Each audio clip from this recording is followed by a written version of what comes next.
പ്രശസ്ത എഴുത്തുകാരൻ കൽപ്പറ്റ നാരായണനുമായുള്ള അഭിമുഖത്തിൻ്റെ തുടർവിശേഷങ്ങൾ എല്ലാവർക്കും സ്വാഗതം. സാംസ്കാരിക പ്രഭാഷകർക്ക് കാതോർത്തിരിക്കുന്ന ഒരു ജനത ഇപ്പോഴും ഉണ്ട്. അവരുടെ ഉത്തരവാദിത്തങ്ങൾ മാറിയോ? ഉത്തരവാദിത്തങ്ങൾ മാറിയതല്ല, ഈ ഉത്തരവാദിത്തങ്ങൾ നിർവഹിക്കുന്ന പ്രഭാഷകർ കുറഞ്ഞു എന്ന്. അതിനൊരു കാരണം, ഇന്നത്തെ പ്രഭാഷകർ മിക്ക ആളുകളും ഏതെങ്കിലും ഒരു പക്ഷത്ത് ആണ്, പ്രത്യക്ഷത്ത് തന്നെ. അതുകൊണ്ട് അവർക്ക് നിശബ്ദരായിരിക്കേണ്ടി വരും പല സന്ദർഭങ്ങളിലും. ഈ നിശബ്ദത അവരെ മോശം പ്രഭാഷകരാക്കും. ചോദ്യം ഇവിടെ ചോദിക്കാതിരിക്കാൻ വയ്യ. കൽപ്പറ്റ നാരായണൻ എന്ന പ്രഭാഷകന് പക്ഷമുണ്ടോ?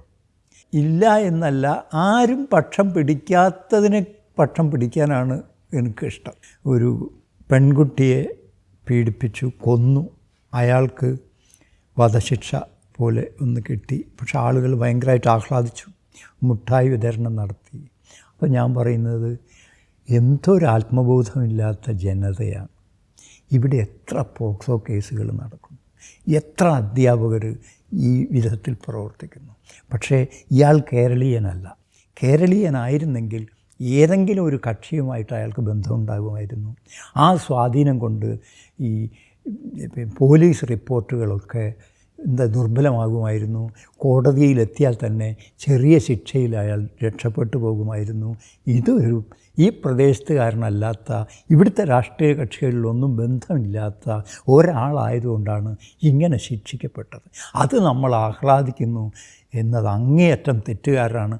കാരണം എല്ലാവരും ഉള്ളിൽ ഇങ്ങനെ ഒരു തെറ്റ് ചെയ്യുന്ന വിധത്തിൽ ആണ് മലയാളി. ഈ കുറ്റബോധം മറച്ചു വെച്ചുകൊണ്ട് ഇതൊരു കുരുതി പോലെ നമ്മൾ ആഘോഷിക്കുക ചെയ്യുന്നത്. ഒരാളിലേക്ക്, ഇവരൊക്കെ ശിക്ഷിക്കപ്പെടേണ്ട അനവധി ആളുകൾ ശിക്ഷിക്കപ്പെടാതിരിക്കെ ഒരാൾ ശിക്ഷിക്കപ്പെട്ടപ്പോൾ ഉള്ള ആഹ്ലാദമാണ് നമ്മൾ കണ്ടത്.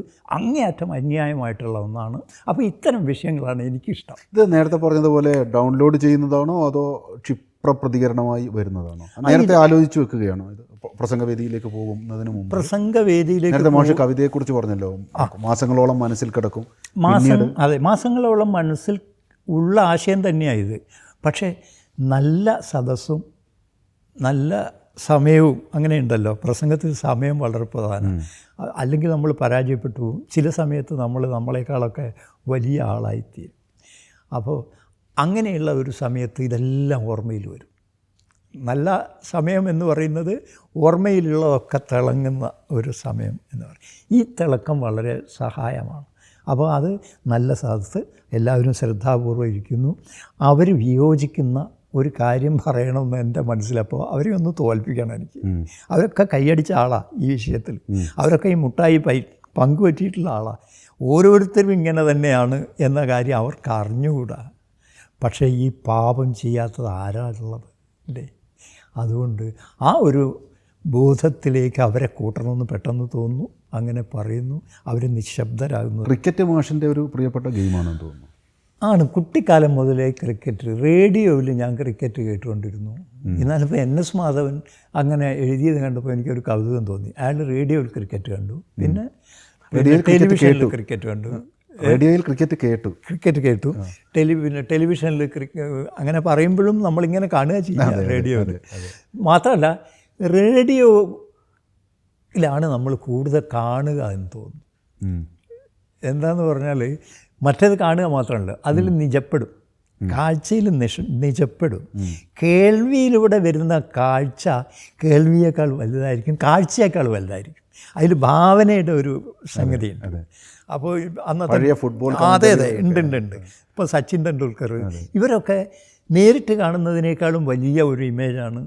ഇപ്പം നളന് ദമയന്തിയും കൂടിയുള്ള പ്രണയത്തിൻ്റെ കാരണം കേൾവിയാണ്, കണ്ടിട്ടല്ല. അപ്പോൾ ഈ കേട്ട് കേൾവി എന്ന് പറഞ്ഞാൽ വളരെ വലുതാണ്. അങ്ങനെയൊക്കെ ഉണ്ട്. അപ്പോൾ റേഡിയോയിലൂടെ കണ്ടു എന്ന് പറയുന്നതിലും തെറ്റില്ല. ഇങ്ങനെ പറയുമ്പോൾ നമ്മളറിയാതെ ചിലപ്പം സൗന്ദര്യം വരും. ഇങ്ങനെ അതൊരു കൂടുതൽ സൗന്ദര്യം വരും. അപ്പോൾ ഈ ക്രിക്കറ്റിലൊക്കെ അന്ന് മുതൽ ഇന്ന് മുതൽ പിന്നെ ഇതൊരു ഭയങ്കര ഇൻഡിവിജ്വൽ ടാലൻറ്റിൻ്റെ കളിയാണ്. ഫുട്ബോളിൽ കളിച്ചിട്ടുണ്ടോ? ക്രിക്കറ്റ് കളിച്ചിട്ടുണ്ടോ? ഇല്ല, ഞാൻ ഒരു തരം കളിയും കളിച്ചിട്ടില്ല. ആരോഗ്യം കളി കണ്ടിരുന്നവരാണ്. ആരോഗ്യം കുറവായിട്ടുള്ള ഒരാളാണ്. എന്നാലും എൻ്റെ ഉത്സവ ദിവസം എന്ന് പറഞ്ഞാൽ സ്പോർട്സ് ഡേ ആണ് എനിക്ക് ആനുവൽ ഡേയേക്കാളും ഇഷ്ടം. ഞാൻ ആദ്യം എഴുതിയിട്ടുള്ള ഒരു ലേഖനം MN വിജയൻ, ആ ലേഖനം വളരെ നന്നായിട്ടുണ്ട് എന്ന് പറയാൻ വേണ്ടി ലീവായിട്ടുള്ള ഒരു ദിവസം കോളേജിലേക്ക് വന്നിട്ടുണ്ട്. അത് PT ഉഷയെക്കുറിച്ച് എഴുതിയിട്ടുള്ള ലേഖനം. ഒരടി മണ്ണ് കൂടി മാറ്റുക എന്നുള്ള എൻ്റെ ലേഖനം, എൻ്റെ ആദ്യ ലേഖനങ്ങളിലൊന്നാണ്. അപ്പോൾ ഈ കവി ചെയ്യുന്നത് തന്നെയാണ് ഒരു സ്പോർട്സ് താരം ചെയ്യുന്നത്. അതുവരെ പ്രാപ്യമായിരുന്ന വേഗത്തെ അയാൾ അതിജീവിക്കുക ചെയ്യുന്നത്, അതുവരെ പ്രാപ്യമല്ലാതിരുന്ന ഉയരത്തെ അയാൾ കീഴടക്കുക ചെയ്യുന്നത്. അങ്ങനെ ഓരോ ആളും അവനവൻ്റെ ടാലൻറ്റിനെ പരമാവധി ഉപയോഗിക്കുക ചെയ്യുന്നത്. മാഷിന് മലയാളത്തിലൊരു ഫാൻ ബേസ് ഉണ്ട്, സ്വന്തമായ വായനക്കാരുണ്ട്. ഇതൊരു ബാധ്യതയായിട്ടുണ്ടോ? ഞാൻ ഈ മട്ടിൽ എഴുതിയില്ലെങ്കിൽ സ്വീകരിക്കപ്പെടില്ല എന്നൊരു തോന്നൽ എപ്പോഴെങ്കിലും, അതായത് സ്വന്തം വായനക്കാർ ഉണ്ട് എന്നുള്ളത് ഒരു എഴുത്തുകാരന് ഒരു ബാധ്യതയായി? ഇല്ല, ഞാൻ അങ്ങനെ ഓർമ്മിക്കാറേയില്ല. വായനക്കാരെ മുന്നിൽ കാണാറേയില്ല. എനിക്കിപ്പോൾ ഒരു അതിശയമായിട്ടുള്ള ഒരു വിഷയം കിട്ടിക്കഴിഞ്ഞാൽ ഇപ്പം എഴുതണമെന്ന് ഞാൻ വിചാരിക്കുന്നത് ഇമോജികളെക്കുറിച്ചാണ്. ഒരു അടുത്ത ലേഖനം. ഇതൊക്കെ എവിടുന്ന് ഒരു വിഷയം നമ്മുടെ മനസ്സിലേക്ക് വന്നു, പിന്നെ അത് വളർന്ന് എന്ത് സ്ഥൂലമായിരിക്കുന്നു നമ്മുടെ ബന്ധങ്ങൾ എന്നതിൻ്റെ ഒരു ഉദാഹരണമാണ് ഈ ഇമോജിയുടെ ഉപയോഗം. അതിൽ ചിരിയില്ല, ചിരിയുടെ രൂപമുള്ളത്; കരച്ചിലില്ല, കരച്ചിലിൻ്റെ രൂപമുള്ളത്; ഹൃദയമില്ല, ഹൃദയത്തിൻ്റെ ആകൃതിയാണുള്ളത്.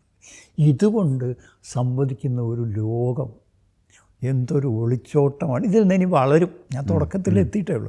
ഇങ്ങനെ ഓരോ വിഷയം എന്നെ ഇങ്ങനെ കൈവരിച്ചുകൊണ്ടിരിക്കും. എൻ്റെ വീട്ടിൽ താമസിക്കാൻ വരും. പിന്നെ അവരുടെ കീഴിലല്ല. എഴുതുന്നതിന് മുമ്പ് വായനക്കാരെ കുറിച്ചുള്ള ഒരു ആലോചനയില്ല. കോളം എഴുതുമ്പോഴും അങ്ങനെ തന്നെയാണോ? പത്രത്തിൻ്റെ വായനക്കാർ ഒന്നുമില്ല. സ്വച്ഛന്ത സഞ്ചാരമാണ് എനിക്ക്. അതെ, ലിറിക്കൽ എസ്സേയ്സാണ് ഞാൻ എഴുതുന്നത്. അതെ. ഈ മലയാളത്തിലേതുപോലെ തന്നെ തമിഴിലെയും കാവ്യവായനക്കാർക്ക് സുപരിചിതനാണ് മാഷ്. ഈ തമിഴ് അനുഭവം ഒന്ന് വിശദീകരിക്കാമോ? അത് അത്ഭുതം തോന്നിയിട്ടുള്ള ഒരു കാര്യം, തമിഴിൽ കുറേ സാഹിത്യ ക്യാമ്പുകളുണ്ടായി. ഊട്ടിയിലുണ്ടായി, പിന്നെ നാഗർകോവിലുണ്ടായി, ഇങ്ങനെയൊക്കെ ഉണ്ടായി. അപ്പോൾ ഇവിടെയൊക്കെ ചെന്നപ്പോൾ അവരുടെ ലോകത്തിൽ നിന്നുള്ള ഒരു കവിത പോലെ കേരളത്തിൽ നിന്ന് വന്നിട്ടുള്ള ഒരു കവിത എൻ്റേതായിട്ടാണ് അവർക്ക് തോന്നിയിട്ടുള്ളത്. അവർക്കതുകൊണ്ട് വലിയ ഒരു ഇൻറ്റിമസി കവിതയോടുണ്ടായി. എനിക്ക് ആദ്യം അംഗീകാരം കിട്ടുന്നത് തമിഴ്നാട്ടിലാണ്. അതിനെക്കുറിച്ച് KC നാരായണൻ പറയുന്നത്, നമ്മുടെ നാട്ടിലൊക്കെ ഈ ചില ഒരു തരത്തിലും വിജയിക്കാത്ത ആളുകൾ പുറത്ത് പോയിട്ട് ചില കച്ചവടമൊക്കെ ചെയ്ത് വലിയ പൈസക്കാരാകും. അതുപോലെ നാടകം പോയിട്ട് അങ്ങനെ നാരായണൻ തമിഴ്നാട്ടിൽ പോയിട്ട് കഴിച്ചിലായി എന്ന് പറഞ്ഞിട്ടുണ്ട്. അപ്പോൾ ഇങ്ങനെ ഒരു അംഗീകാരം കിട്ടാനുള്ള കാരണം അവിടുത്തെ പല കവികളുടെയും ഒരു വഴി തന്നെയായിരുന്നു അറിയാതെ ഞാൻ സ്വീകരിച്ചിട്ടുള്ളത്. ഇപ്പോൾ ദേവദേവൻ, ദേവതച്ചൻ, പശുവയ്യ, ജ്ഞാനക്കൂത്തൻ, ഇങ്ങനെ കുറേ കവികൾ ഇങ്ങനെയാണ്. പിന്നെ മരിച്ചു കിടക്കുന്ന ഒരാളുടെ തലയിലെ പേന്, ആദ്യം പേനാണത്രേ പുറത്തേക്ക് ഇറങ്ങാൻ, അടുത്ത തല നോക്കി ഇങ്ങനെ പോകുന്നത്. ഇങ്ങനെയൊക്കെയുള്ള ഖസാക്കിൽ വിജയൻ ഈ പേനിൻ്റെ യാത്ര വർണ്ണിക്കുന്നു. അതെ, പോയിട്ട്. അപ്പോൾ ഇങ്ങനെയുള്ള പേഴ്സണൽ എക്സ്പീരിയൻസിനെ എക്സ്പ്ലോർ ചെയ്ത് കവിത എഴുതുക എന്നുള്ള രീതി എൻ്റെ തുടക്കം മുതൽ അങ്ങനെയായിരുന്നു. ഇപ്പം സൗദാമിനി ടീച്ചർ അതെ അങ്ങനെയായിരുന്നു. അത് അവരിങ്ങനെ സുഖമായിട്ട് പിന്തുടർന്നു. എന്നിട്ടത് ദാർശനികമായി തീർന്നു. ഇപ്പോൾ മനുഷ്യപുത്രൻ്റെ ഒരു കവിതയുണ്ട്. ഇങ്ങനെ ഒരു ഊമയായ കുട്ടി ചുവപ്പ് നിറമുള്ള ബ്ലൗസ് വേണമെന്ന് പറയാൻ വേണ്ടി കഴുത്ത് മുറിക്കുന്നതായിട്ട് കാണിച്ചു എന്ന് പറഞ്ഞു. ഊമയായ പെൺകുട്ടി. അപ്പോൾ കവിത എന്ന് പറയുന്നത് പറയാൻ വയ്യാത്തതിനെ ഇങ്ങനെ ഇമേജിലൂടെ ആവിഷ്കരിക്കുകയാണ് എന്ന ഒരു വ്യഞ്ചിതാശയം എന്നാണ് കുമാരനാശൻ പറയുന്നത്, അല്ലേ? അപ്പോൾ വ്യഞ്ചിതാശയത്തിൻ്റെ മാധ്യമമാണിത്. അപ്പോൾ ഇത് ലളിതമായിട്ട് നമ്മുടെ മുമ്പിലുള്ള ഒരു അനുഭവത്തിൽ നിന്ന് ഇങ്ങനെ വരുമ്പോൾ അതിനുള്ള തീക്ഷ്ണത വളരെ കൂടുതലാണ്. അതുകൊണ്ട് ഏച്ചു കൂട്ടാതെ വെച്ച് കെട്ടാതെ പിന്നെ ഒരു പഴയ മട്ടുകളും സ്വീകരിക്കാതെ സ്വാഭാവികമായിട്ട് അങ്ങനെ എഴുതി പോവുക ചെയ്യുന്നത്. ഈ മലയാളത്തിലെ സമീപകാലത്ത് കണ്ടുവരുന്ന കവിതയിൽ കണ്ടുവരുന്ന ഒരു പ്രവണത, ആളുകൾ കൂടുതൽ വൃത്തത്തിലേക്ക് തിരിച്ചു പോകുന്നു. പരമ്പരാഗത വൃത്തങ്ങൾ, സംസ്കൃതത്തിലെ വലിയ വൃത്തങ്ങളിലേക്ക് തിരിച്ചു പോകുന്നു. മാഷ് വൃത്തത്തിൽ എൻ്റെ അറിവിൽ കവിത എഴുതിയിട്ടില്ല എന്ന് തോന്നുന്നു അല്ലേ? ഇല്ല. ഞാനിപ്പോൾ മെഴുതിരി അഞ്ചും കെടുത്ത് ഓമനെ എന്ന് പറഞ്ഞ അഞ്ചീന്ദ്രിയങ്ങൾ എന്നൊക്കെ പറഞ്ഞിട്ട് ആദ്യകാലത്ത് എഴുതുന്നത് കോളേജിൽ പഠിക്കുമ്പോൾ. പിന്നെ എനിക്ക് സമാഹൃത രചനകളിലൊന്നുമില്ല. പിന്നെ എന്തുകൊണ്ടോ എഴുതിയിട്ടില്ല എന്നല്ല, അതിന് കൃത്യമായ കാരണമുണ്ട്. കാരണം ഇതിലൊരു ഈ വൃത്തം സ്വീകരിക്കുമ്പോൾ അതിന് മൊത്തമായിട്ടൊരു നിയമമുണ്ടല്ലോ. അതിനു വേണ്ടി പദങ്ങളിൽ ഞാൻ വിട്ടുവീഴ്ച ചെയ്യേണ്ടി വരും, വാക്യങ്ങളുടെ ആകാംക്ഷയിൽ ഞാൻ വിട്ടുവീഴ്ച ചെയ്യേണ്ടി വരും. എനിക്കത് പറ്റില്ല. ഞാൻ വിട്ടുവീഴ്ച ചെയ്യാതെ, ഇപ്പോൾ ടീച്ചർ ഇപ്പോഴും 2ലാണ്. അതൊരു വൃത്തമുണ്ടോ എനിക്ക് അറിഞ്ഞുകൂടാ, എന്തിനാ വൃത്തം അതും എനിക്ക് അറിഞ്ഞുകൂടാ. ഞാനിങ്ങനെ എഴുതുന്ന ഗദ്യത്തിലെ ഓരോ വാക്യവും പക്ഷേ നിയാമകമാണ്. വാക്യം പ്രതിയാണ് ഞാൻ എഴുതുന്നതും പറയുന്നതും ലേഖനം എഴുതുന്നതും ഒക്കെ. അത് വ്യത്യാസമായിട്ടുള്ള ഒരു വഴിയല്ല. പക്ഷേ വൃത്തത്തിൽ ഇങ്ങനെ ഒരു കീഴടങ്ങലുണ്ട്, യാതൊരു സംശയവുമില്ല. പിന്നെ എന്തുകൊണ്ടായിരിക്കും പുതിയ ആളുകൾ ഈ വൃത്തങ്ങളിലേക്ക് തിരിച്ചു പോകുന്നത്? അത് കാവ്യകലയോടുള്ള അവരുടെ ഒരു അജ്ഞത കൊണ്ട് മാത്രമാണ് ഈ തിരിച്ചു പോകുന്നത്. അതിൽ നിസ്സംശയമാണ് എനിക്ക് ആ കാര്യം. കവിയുടെ സ്വാതന്ത്ര്യത്തെ വൃത്തം ഇല്ലാതാക്കും. തീർച്ചയായിട്ടും ഒരു വൃത്തത്തിലാകുന്നവർ, ഒരു വട്ടത്തിൽ. അതെ. വിട്ടുപോയ ഒന്ന്, ചലച്ചിത്ര മേഖലയിൽ താങ്കളുടെ മറ്റേ വൃത്തത്തെക്കുറിച്ച് പറഞ്ഞാൽ ഒരു കാര്യം കൂടി പറയാനുള്ളത് എന്താന്ന് പറഞ്ഞാൽ, പദ്യവും ഗദ്യം തന്നെയാണ്. പിന്നെ എന്താ പറയുക, ഒരു സൂചകവും ഒരു സൂചിതവും മാത്രമേ അതിനുള്ളൂ. കവിതയാകട്ടെ അങ്ങനെയല്ല. കവിത ഒരു സൂചകം പല സൂചിതങ്ങളാണ്, ബഹുവിധാനങ്ങളിലേക്ക് മാറും. പദ്യവും ഗദ്യവും ഒരു വ്യത്യാസമില്ല. അതുകൊണ്ട് വൃത്തത്തോടു കൂടി നിങ്ങൾ എഴുതിയാലും അത് ഗദ്യം തന്നെയാണ്, വൃത്തം ഇല്ലെങ്കിലും നിങ്ങൾ എഴുതിയ ഗദ്യം തന്നെ. കവിത മറ്റൊരു ഭാഷയാണ്, എക്സസീവ് സിഗ്നിഫയർ എന്ന് പറയും അതിന്. മറ്റതിന് ഒരു സിഗ്നിഫയർ, ഒരു സിഗ്നിഫൈഡ് നമ്മുടെ സംഭാഷണത്തിനൊക്കെ. പക്ഷേ ഈ കവിത എന്ന് പറയുന്നത് വൺ സിഗ്നിഫയർ മെനി സിഗ്നിഫൈഡ്സ് ആണ്. വിട്ടയക്കുക കൂട്ടിൽ നിന്നെന്നെ ഞാൻ ഒട്ടുവാനിൽ പറന്നു നടക്കട്ടെ എന്ന് പറയുമ്പോൾ, കൂട്ടിലിരിക്കുന്ന ഈ പക്ഷിയുടെ അവസ്ഥ സമാനമായി അവനവൻ്റെ അവസരങ്ങളിൽ വെച്ച് ആരെല്ലാം പങ്കിടുന്നോ അവർക്കൊക്കെ ഈ ആകുലത വന്നു ചേരും. അവരെയൊക്കെ സംബന്ധിച്ച് പരസ്പരം വ്യത്യസ്തമാണ് ഇതിൻ്റെ അർത്ഥങ്ങൾ. ഈ അനവധിയായ അർത്ഥങ്ങൾ പറയുന്ന, ആവിഷ്കരിക്കുന്ന ഒരു മാധ്യമമാണ് പോയട്രി. ആ പോയട്രി എന്ന് പറയുന്നത് ഒരു എക്സസീവ് സിഗ്നിഫയറാണ്. ഇത് മാത്രമേ കവി നോക്കണ്ടൂ. കവി ഇതിനെ പദ്യത്തിലാക്കണോ ഗദ്യത്തിലാക്കണോ എന്നുള്ള ഒരു നിഷ്കർഷ വേണ്ട. നിങ്ങൾ പദ്യത്തിലായതുകൊണ്ട് അത് സവിശേഷമായി തീരില്ല, ഗദ്യത്തിലായതുകൊണ്ട് പ്രത്യേകിച്ച് മെച്ചമായി തീരില്ല. ഗദ്യത്തിലായാലും പദ്യത്തിലും ആയാലും കവി എഴുതേണ്ടത് എന്താണ്? കവിതയാണ്. അത് എക്സസീവ് സിഗ്നിഫയർ. ഈ ക്രിക്കറ്റിനെ കുറിച്ച് പറഞ്ഞതുപോലെ മാഷയുടെ ഒരു ഇഷ്ടമേഖലയാണ് സിനിമ, ചലച്ചിത്രം. അതെ. ചലച്ചിത്രാനുഭവങ്ങളെക്കുറിച്ച് എഴുതിയിട്ടുണ്ട്, പുസ്തകമുണ്ട്. പുസ്തകമുണ്ട്.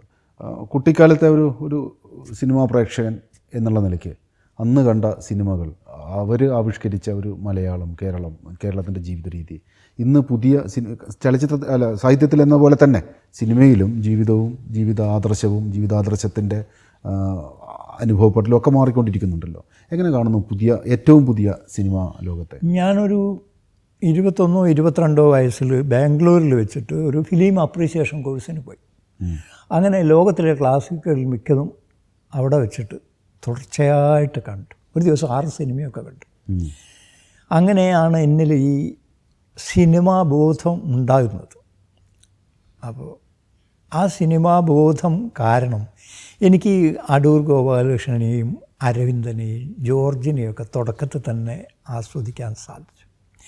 അപ്പോൾ അവർ എം ടി വാസുദേവൻ നായരെന്ന് ഗോപാലകൃഷ്ണനിലേക്കുള്ള മാറ്റം എന്തായിരുന്നു എന്ന് പറഞ്ഞാൽ, എം ടി വാസുദേവൻ നായരുടെ ശബ്ദരേഖ കേട്ട എം ടി വാസുദേവൻ നായരുടെ സിനിമ ആസ്വദിക്കാൻ സാധിക്കും. അടൂർ ഗോപാലകൃഷ്ണൻ്റെ സിനിമ ദൃശ്യങ്ങൾ കണ്ടാൽ മാത്രമേ ആ സിനിമ കൺവേ ചെയ്യൂ. അങ്ങനെ ദൃശ്യങ്ങളിലൂടെ മാത്രം സംസാരിക്കുന്ന ഈ ഭാഷ എനിക്ക് വളരെ പ്രിയങ്കരമായിട്ട് മാറുക. പിന്നെ സിനിമകളൊക്കെ കാണും. എന്നാൽ കുട്ടിക്കാലത്തെ സിനിമകൾ എന്ന് പറഞ്ഞാൽ ഞാൻ പറഞ്ഞല്ലോ 6 മൈൽ ദൂരെ പോകണം ഗോപാൽ ടാക്കീസ് എന്ന് പറയുന്ന സ്ഥലത്തേക്ക് എത്താൻ. കൽപ്പറ്റയിൽ ഗോപാൽ ടാക്കീസ്. അപ്പോൾ അച്ഛനും അമ്മയും മക്കളും അച്ഛനും അമ്മയും മക്കളും എല്ലാം കൂടിയുള്ള ഒരു യാത്രയാണ്. പുഴ കടന്ന് നിരത്ത് കടന്ന് ഇങ്ങനെ കുന്ന് കയറി എല്ലാം പോയിട്ട് അവിടെ പിന്നെ എന്താ വളരെ രസമാണ്. എനിക്ക് ആ സ്ഥലമൊക്കെ ഓർമ്മയുണ്ട് കൃത്യമായിട്ട്. ചെന്നപാട് തന്നെ എൻ്റെ ഒരു ഇടത്ത് ഈ പാട്ടുപുസ്തകം വിൽക്കുന്നിടത്തേക്ക് ഓടിപ്പോയിട്ട് ഒരു പാട്ടുപുസ്തകം വാങ്ങും. അച്ഛനോട് പൈസ വാങ്ങാൻ വരും. പിന്നെ അന്നും ഈ കടല പോലത്തെ സംഗതിയൊക്കെ ഉണ്ട്, അത് വാങ്ങിക്കാൻ. അച്ഛൻ വലിയ ഉദാഹരണമായിരുന്നു എൻ്റെ അച്ഛൻ. പാവമായിരുന്നു, പക്ഷേ ഇത്തരം ദിവസങ്ങളിലൊക്കെ വലിയ ഉദാരത കാണിക്കും. എല്ലാവർക്കും എല്ലാം ചെയ്യുന്ന ഒരു പാവം മനുഷ്യനാണ്. പിന്നെ അങ്ങനെ ഈ സിനിമാ അനുഭവങ്ങളൊക്കെ ഉണ്ട്. അപ്പോൾ പിന്നെ ഭാര്യ ഇങ്ങനെയൊക്കെയുള്ള പഴയ സിനിമകളൊക്കെയാണ് കണ്ടിട്ടുള്ളത്. ആരായിരുന്നു ഇഷ്ടതാരം? സത്യനായിരുന്നു. മാഷുടെ ഇത്രമാത്രം എന്നുള്ള നോവൽ സിനിമയായല്ലോ, അതിൻ്റെ രചനാ പ്രവർത്തനങ്ങളിൽ വ്യാപൃതനായിരുന്നു. ഒരു ദിവസം ലൊക്കേഷനിൽ പോയിട്ടുണ്ടെന്ന് മാത്രമേ അത്രേ ഉള്ളൂ. എന്നോട് അതിൻ്റെ തിരക്കഥ എഴുതാൻ പറഞ്ഞിട്ടുണ്ട്. അത് എഴുതാതിരുന്നതിൽ എനിക്ക് ഇപ്പോൾ സങ്കടമുണ്ട് വാസ്തവത്തിൽ. അതൊരു എഴുതാതിരുന്നത് എന്തോ മടി കൊണ്ടാണ്, വേറെ ഒന്നുമില്ല.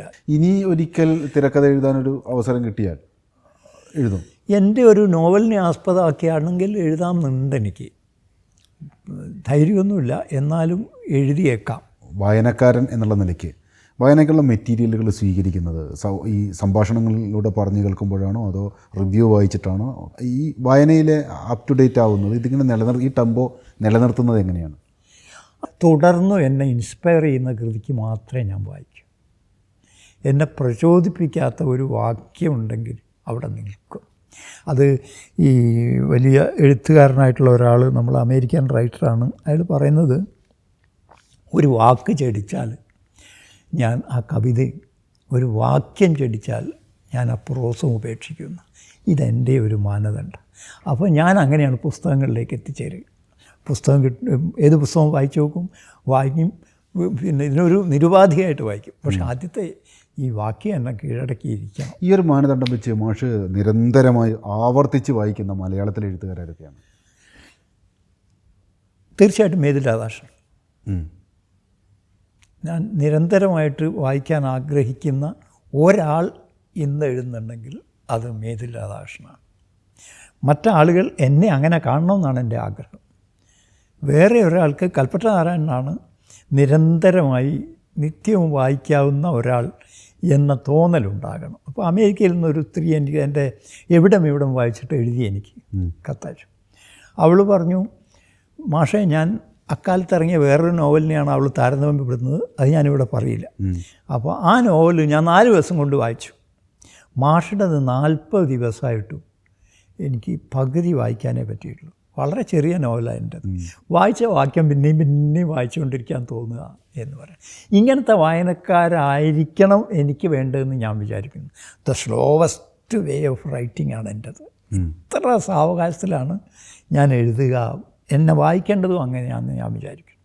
മലയാളത്തിലെ എൻ്റെ നോവലിൻ്റെ പ്രത്യേകത ഏറ്റവും സാവകാശത്തിൽ വായിക്കേണ്ട പുസ്തകങ്ങൾ എന്ന് തന്നെയാണ്.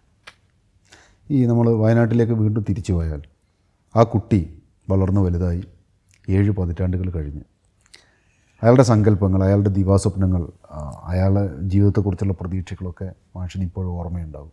അത് പൂർത്തീകരിച്ച അയാൾക്ക് സത്യത്തിൽ ഒരു പ്രതീക്ഷയില്ലാത്ത ഒരാളായിരുന്നു. അയാൾക്ക് ആ ദിവസം അല്ലാത്ത ഒരു ദിവസവും ഉണ്ടായിരുന്നില്ല.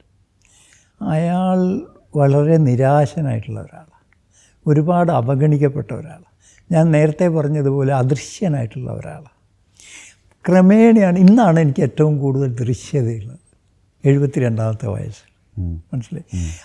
അനുപാതം അനുസരിച്ച് മാത്രം എന്നാണ് എടശ്ശേരി പറയുന്നുണ്ട്. ഇങ്ങനെ ഒരു പിലാവില കുനിഞ്ഞെടുത്തു ഞാൻ, ഒരു കിണ്ണം കുടിച്ചിട്ടുണ്ടാകും.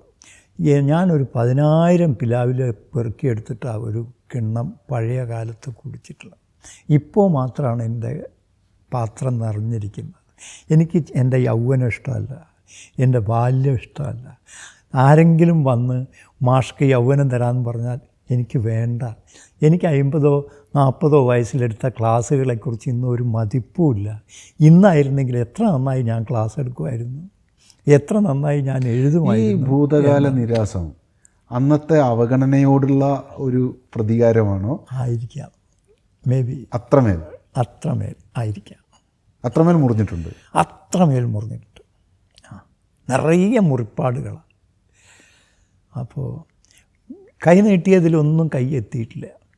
ഇപ്പം നീട്ടുന്നതിലപ്പുറം ചിലപ്പോൾ എത്തുന്നുണ്ട്. എനിക്ക് ഈ കാലം ഇഷ്ടം. വാർദ്ധക്യം ഇഷ്ടപ്പെടുന്ന കേരളത്തിലെ ഏക എഴുത്തുകാരൻ ഒരുപക്ഷെ ഞാനായിരിക്കും. അതുകൊണ്ടാണോ മുടി ഡൈ ചെയ്യാത്തത്? അതെ, അതും ഒരു കാരണമാണ്. അന്ന് തൊട്ടേ എനിക്കൊരു ഭയവുമില്ല ഈ കാര്യത്തെ. വാർദ്ധക്യത്തെ എനിക്കൊരു ഭയവുമില്ല. മാഷ് അങ്ങനെ എഴുതുകയും ചെയ്തിട്ടുണ്ട്? എഴുതിയിട്ടുണ്ട്. വെള്ള സോക്സിട്ട മുടിനാരുകൾ എന്നുള്ള ലേഖനം കുട്ടികൾ പഠിക്കുകയും ചെയ്തു വളരെ കാലം.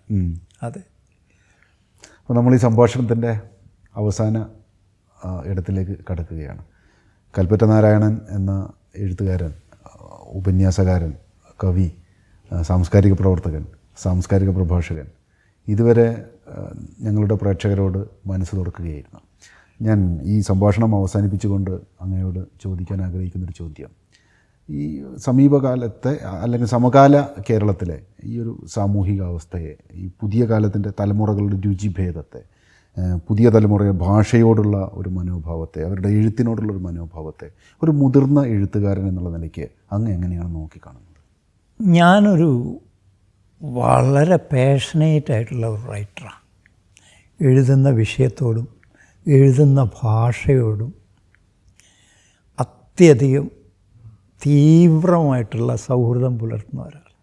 പക്ഷേ ഈ താല്പര്യമോ മമതാധിക്യമോ ഒന്നും പുതിയ തലമുറയിൽ കാണുന്നില്ല എന്നതിൽ വേദനിക്കുന്ന ഒരാൾ കൂടിയാണ്.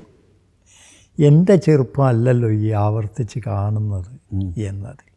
അപ്പോൾ ഈ നേരത്തെ വിജയനെ കൊണ്ട് പറഞ്ഞ പോലെ ഇങ്ങനെ വാക്കുകളെ ഓമനിക്കാനും വാക്കുകളുടെ കൂടെ സ്ഥലം വിടാനും ഒക്കെ കഴിയുന്ന ഒരു മാനസിക പ്രവണത എന്തുകൊണ്ടോ പുതിയ തലമുറയിൽ ഇല്ല. പക്ഷേ താങ്കളുടെ സുഹൃത്തുക്കളിൽ അധികവും യുവാക്കളാണ്. അതെ, അതും അത്ഭുതകരമാണ്. അങ്ങനെ ഇതിനെ ജനറലൈസ് ചെയ്തുകൂടാ എന്നതിൻ്റെ ഒരു കാരണമാണ്. പക്ഷേ എന്നാലും യുവാക്കളിൽ ഈ വിധത്തിലുള്ളൊരു പരിചരണമൊന്നും ഞാൻ കാണുന്നില്ല. ഒരുപക്ഷെ ആ പരിചരണം കാണാത്തതുകൊണ്ടായിരിക്കാം യുവാക്കൾക്ക് എന്നോട് ഇഷ്ടമുണ്ടായിരിക്കുകയും ചെയ്യുന്നത്. ഏതായാലും വൃദ്ധന്മാർക്കൊന്നും എന്നോടൊരു പരിഗണനയുമില്ല. അത് അന്നുമില്ല, ഇന്നുമില്ല. നമ്മുടെ ഭാവുകത്വ പരിണാമത്തെ ആഴത്തിൽ സ്വാധീനിച്ച ഒരു എഴുത്തുകാരനാണ് നമ്മളോടൊപ്പം ഇത്രയും നേരം ഉണ്ടായിരുന്നത്. എല്ലാവർക്കും നന്ദി.